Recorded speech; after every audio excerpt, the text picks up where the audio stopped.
take your current project and find partners and other people to help you make it into something much more significant.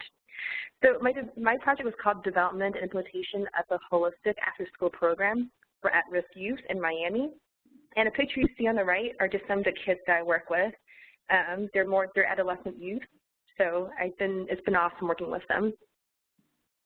So the thing is that we are very, very busy students, but that doesn't mean that our ideas and projects have to be temporary. So I'm doing a double degree MD MPH program right now, and we are required to do a project. However, this is very thinking that we have to keep it within medical school. It's not much thinking we can take it to go beyond. And I think it takes a lot of courage to realize that a project can be huge and to finally make it happen. And the most important thing to realize is that you don't have to come up with everything on your own, and that the best thing you can do is to talk to your partners you already have and combine forces with them if the resources already exist. And so by talking to more partners, we can have more friends and community members that we can work with, and also we get to see the lens of how they see the problem so that we can cover all grounds and not miss anything. So the project you see below are some of the kids that I worked with, which is an after-school program for ages 12 to 14. And over there on the right is another of my staff members. So initially, when I finished my first year at NMF, all I wanted to do was just to design a program for after school for adolescents. That's all I wanted, because I was already assisting with a program from ages 9 to 12.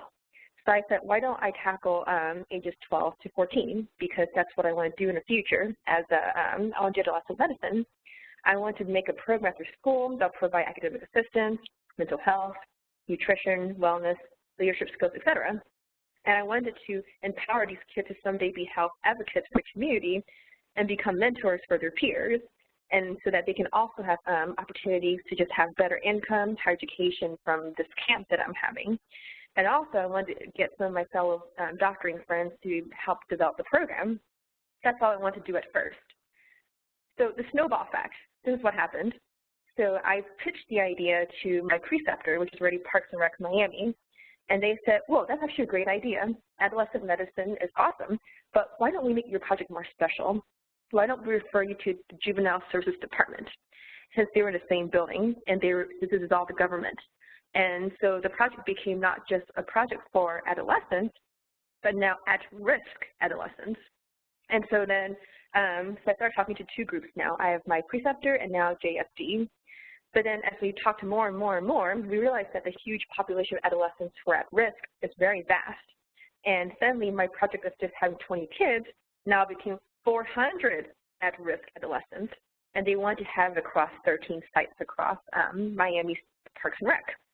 So put that together, I now suddenly had a project where 400 kids, adolescents who needed wellness, exercise, academic support, and leadership after-school program. As you can see, it just got bigger and bigger and bigger. So that's the snowball effect. Something small, but it gets bigger and bigger and bigger until you realize that the project is so big that to say no to these two groups would just be almost a waste.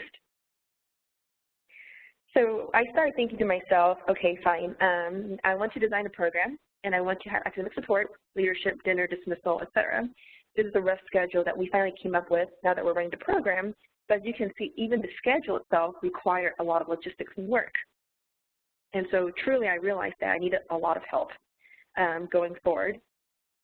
And so the cool thing is that JFD, since they are already the ones that are going to supply me the kids, because we're targeting kids who are going to be at-risk adolescents, which means they've had the first brush with the law, or their schools are like dinging them for being somewhat at risk. They're hanging out with negative peers, talking out in class, being disruptive, etc. And so they helped me distribute this flyer out. And I realized this project has a potential to be successful because these adolescents are falling through the cracks. Like, no one wants to help them. Already adolescents don't get much money in research, but most people don't really help out the juvenile delinquents because they say, oh, these kids are already messed up, and no one gives them hope or chance in the future. So they actually gave me a hand in helping me distribute flyers around schools, libraries, and finally their own department, which really helps me get the ball rolling as to getting enough kids for this program. So just to give you an idea already, whatever projects you're doing right now, congratulations, it's awesome. If you want to take it a step further, talk to community preceptors. and about their connections and services. For me, all I did was just do my project, and then starting in August, I told my preceptor, hey, this is fun, I've enjoyed it a lot, I want to make it to something my own.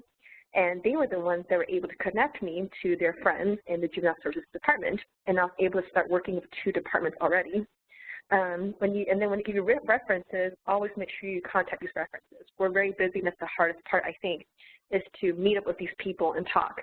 And the best thing to do, if you can, is to meet live, because on the phone is fine, but meeting them one-on-one has always been more personal, so you can ask more questions and see the people. And it feels more, if you're going to do a partnership, you should probably be live partners. And then, of course, you know, when you ask them for help, every party wants to make sure what's in it for them. You can't just say, so I want you to help me. So for what I did is that I spent quite a while looking at literature to see what's already been done out there, so that when I pitch my idea to my partners, I can say, well, this is what I'm doing, and this is how you can help, but this will also benefit your program. For me, I found that this same program that I was running for at-risk youth had a success in Chicago and New York. So I was able to pull those 2 models to tell JSD, to tell everyone, I think this might work. And of course, what's in it for them? For JSD, a lot of these kids are going to go to either prison or going to be forgotten and get worse and worse and worse. But this program is a way for them to truly intervene and say, I can change my life and go forward with them. So it's been great, just being able to tell people, hey, this is what's up, and this is what can help your kids out. By the time I was done, fast forward, we're now in March. These are all the partners that I somehow managed to rope into helping with this program. It's been a very long task, and I'm going to go through all of these into how they are players and to how you guys can learn how to approach people and go about making our project bigger. And so, of course, you see a lot of universities here. Makes sense, since we are medical students. Therefore, it's kind of awesome we can work with other medical students or grad students to help us out. Also, you see Miami-Dade Parks. That's my biggest supporter who gives me the facilities. And then you have Juvenile Services that give me the kids for our program. And finally, we have the National Medical Fellowships for helping us out, NMF, for giving us this chance to do all of this. So I recommend that if any of you guys are running any big programs in the community, Parks and Rec really are a great resource. We see it all the time on TV, the TV show Parks and Rec, but the thing is that they are very established. They've existed for a very, very long time. So if you're not already working with Parks and Rec, but you need a venue to put your program, consider approaching them, because they have large spaces, they have infrastructure, and they already have funding for staffing and logistics. Anything you need, they probably have logistics for. They also have transportation. They also have obviously a lot of experience in planning community projects. They're so used to throwing so many events that I'm sure if you talk to them about, hey, I'm thinking about doing this program, how do I best go about it, someone in their department will be able to help you out. And of course, they're always trying to promote their safe space idea. Everyone knows that parks in any community are very safe to go to. So what's in it for parks is that if you tell them, hey, I want to throw a program and I want you guys to be the host, they're more than happy to, because they always want people to be at their parks. So I recommend looking into them if you're ever interested in going into a large venue. So, and then, so I worked with Miami-Dade Juvenile Services, and I recommend if any of you are interested in working with at-risk youth to also approach anything that has this program. Most of the time, most of these are all in the same building, so government services include Juvenile Services Department. And they were the ones that helped me find, they can provide the records and law enforcement, police officers to screen for at-risk youth. And also, this is a chance and for them, what are going to get out of it? As I said, this is an option for their first-time offenders to now have a second chance. Alternative, instead of going to jail, they now have a chance to now reform themselves into a new club or new program after school. So of course, you're probably wondering, well, Sandy, these kids are, they're at-risk youth. How are you going to curb things like behavior and things like that? That was one of our biggest concerns. When I was talking to JSD in Miami-Dade Parks, I said, well, I don't know. I'm only a medical student. I don't know if I can, I don't know if I have expertise to hang out with these kids who might have a lot of behavioral or maybe even learning disabilities. I don't know how I could best provide for them. And so they happened to have a connection with FIU. Her name was Stacey Frazier. She apparently had experience in running behavioral programs in Chicago. And so she was able to start joining me in conversations about how to provide things like conflict resolution, communication skills, emotion regulation, and how to execute actions out appropriately and all these things. And so she wanted to help out with this because, of course, anyone who's doing PhD work or grad work would love to be a part of this kind of project and run trials on. Recommend, if you need expert opinions, to always contact people who are experts in the field, because they can also get out a study from your program as well. So that's how I approached it from FIU. And then, so now I have the facilities, and I have the kids, and I have the people who are going to take care of the social part. Now the question becomes, who am I going to recruit to run this program, as in we need just normal people to facilitate all of these after-school programs. And that's when we decided to approach grad students, because a lot of them, like ourselves, are doing capstone projects or community projects, and this is a great opportunity for them if they want to have a stake in helping us out to run this program. So we talked to all the universities in Miami, which are FIU, Barry St. Thomas, and Miami-Dade College. And what's in it for them? We said we'll offer you 29 hours a week or less for $15 an hour, and they can play with the kids. They're trained on social behavioral aspects, and they're offered a paycheck. And it's also a great way if they're interested in social behavioral health. So that was what was in it for them. And of course, for the academic part, we wanted our kids to have some academic support, because some of these kids are not doing so well in school and they start acting out because they might have a learning disability that no one's recognized. I was surprised when some of the kids we screened had opto problems, that they just could not read. They just could not see the book in front of them or read the words. And then you have some kids who are dyslexic, or they may have speech impediments and all these things because of the households they came from. So we realized that we also needed academic tutors and also people to screen for these things. And since we were already working with the county, we have JSD, Miami-Dade Park. Now the next thing to talk to was the schools.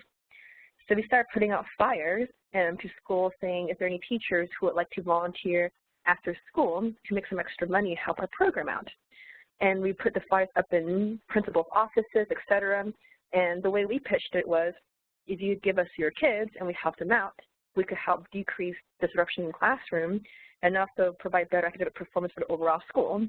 And of course, the schools were sold on that idea because, they send these kids to JSD, they send them to referrals. But it's really a very end of the road kind of thing for these kids. When you're being stigmatized as being the bad kid, it's very hard for you to kind of change your life. So a lot of people were in to help us send kids to our program. Of course, when the kids, what's in it for the kids? Well, we try to make our program very inclusive, because what we did was that not only do we provide a safe space for them to go to after school, so they won't be loitering on the streets, because ages 14 to 15 is when they join gangs. During the long summer between 8th and 9th grade, you have gang activity, and you have a lot of them start having violence, and then they start promoting drugs, and they make a lot of poor decisions. What's in it for the kids is that we worked with all the local colleges around us, like community colleges, to see if we can offer college credit for these kids. Well, it's a pretty awesome thing to do, to see Miami-Dade and Juvenile Services Delinquent Services talk with me to the board of colleges to say, hey, we have this program, and we would really like it if there's a way we can work with you guys to offer credit. And sure enough, these community colleges are now writing up a protocol so that our kids, if they choose to continue on to an internship program with us, can receive credit hours in college so that they can go forward to do higher education. A lot of these kids do not even finish high school, so now they're being given a shot to try to finish college. It's pretty awesome for them. And so what we also do is that if they finish the internship program in the after-school program, we also have courses like certifications in first aid, counselor and training, and job application skills, time management, life skills, et cetera, so that when they do come out, they have mentoring skills and life skills to go forward and just be better citizens.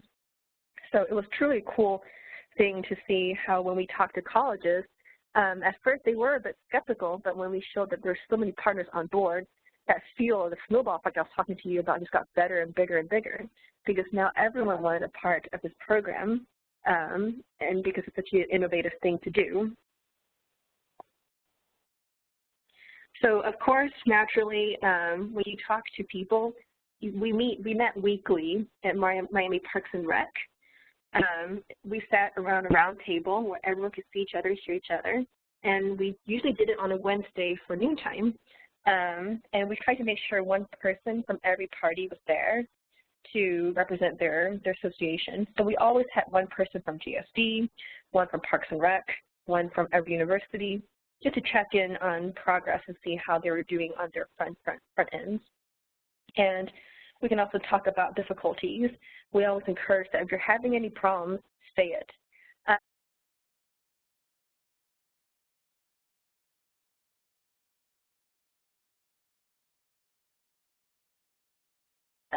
So we always use this time to just target and fix things.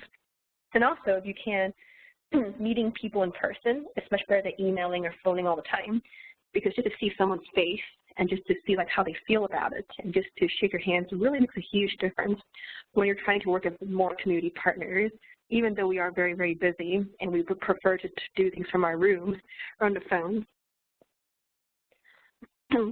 Of course, funding up, when people now ask, well, Sandy, of all of this, how did you get the money to do all of it?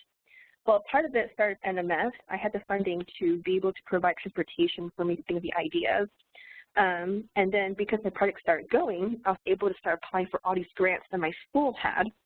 And the way I saved money with that, like I said, it's important that we partner with groups that already have funding or resources for all of these things. That way we don't spend too much money on our end, because they probably have resources for it. And therefore everyone throws in a little bit into a hat, and it's great. I've had a lot of success in the past year. It's been really awesome. At first I was really shy about my project. I just thought it was going to be like a very small medical student project. But as I went around and talked to people during poster sessions, people would come up to me and say, hey, what you're doing is really awesome. Can I give you my business card? Can we talk more about this? And I found that the more poster presentations I go to, the more and more partners or expertise or mentors I was getting. And so I highly recommend that you will have a presentation when you go to the NMF meeting this year. Whenever you can, always talk about your project and be proud of it. Talk to your friends, talk to your professors, talk to et cetera. And our project got a win from US World and News that we've been invited for a spread. It's still coming out, and we don't know where it is. Hopefully we can send it out for you to see my work I've been doing for the past 2 years. But it's been pretty awesome the last 2 years that, you know, because people are so excited about this project and you're proud of it, that people can help you out, and it's been awesome. And, you know, the thing that's the most important is that if you care enough about your project, people will notice. I know some friends who have awesome projects, but they never talk about it, and therefore people don't know about it, so it's hard for them to find funding. Whereas there's some people who are always advocating and talking about their project. And therefore, people are saying, oh, that's cool. I know someone who's in that. Let me get you guys connected. And so before you know it, to make this kind of big project happen, the more connections, the better. And of course, truly thank the people who help you, because the ones who help you now will also be your source of help in the future. They will always be the ones that will check in on you and say, hey, how are you doing? If you do a good job, then they're going to always keep on referring and referring and referring, and it gets bigger and bigger and bigger. So what's next? I'm about to start rotation soon in third year, but what's been really cool is that this project's given me the confidence to work and start future projects with community members. I now have the confidence knowing that I, as a medical student, I have a chance. I have a voice. I can potentially talk to people and say, hey, I want to do this. It's not one of those things where, oh, they can do it and I'll just sit in medical school. And I've been able to learn how to work with various audiences.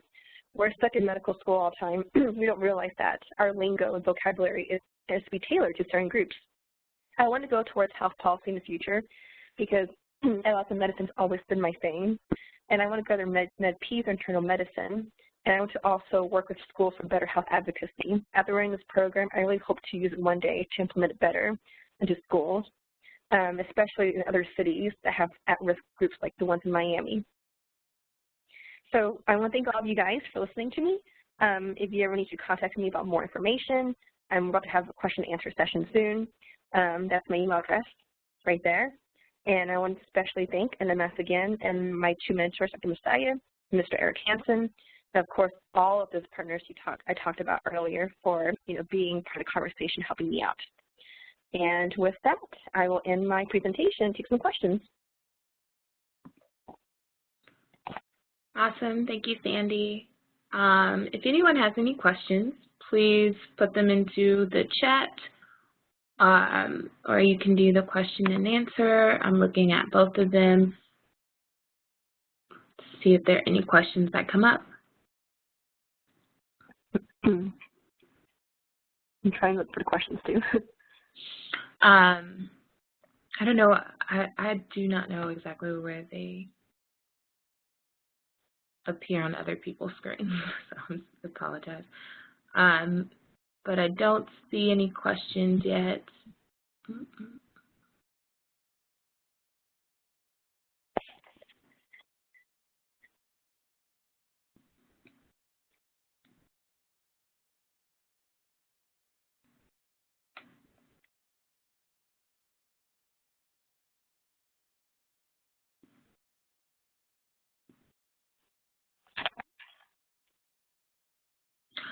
Okay, well, if anyone thinks of any questions later or has any comments for Sandy, please feel free to email her, or you can email myself and I'll get them to you. Oh, there was a question from Anya Bazell, which said, what, if any, roadblocks have you experienced and how did you overcome them?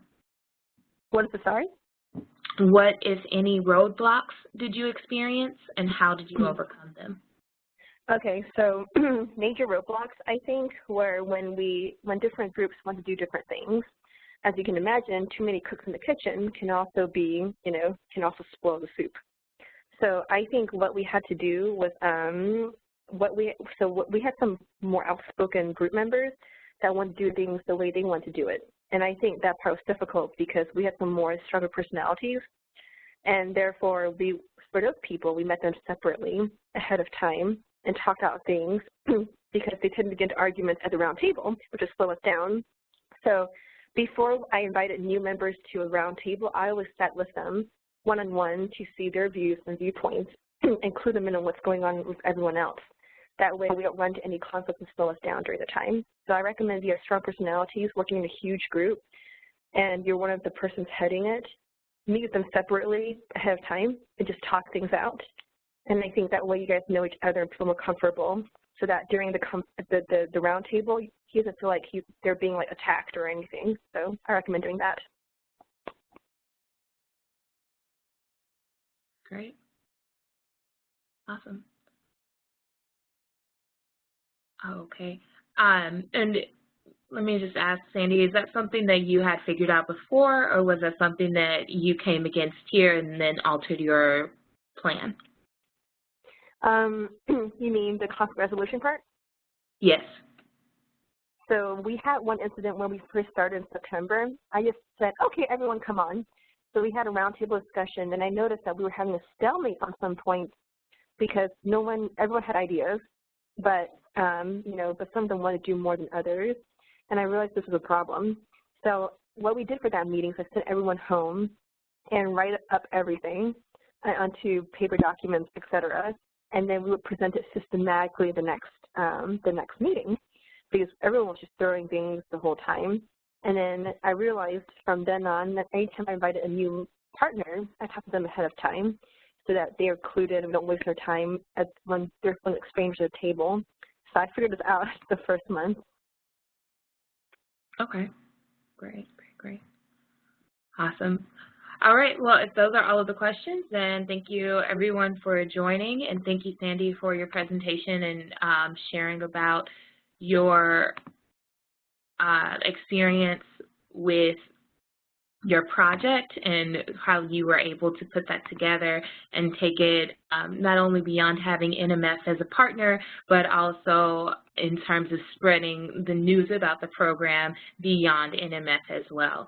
So that is exactly what we hope to see happen with all of our projects and we want the students who participate with NMF and whatever fellowship or award that you may receive from us to not just do it for whatever opportunity NMF is presenting you with, but also looking at how it can help you in your future. And Sandy, I think this project so perfectly ties into the things that you want to do, and you can clearly see that not just evidenced in how you were able to set up your project, but also in your passion for the project. So thank you for that.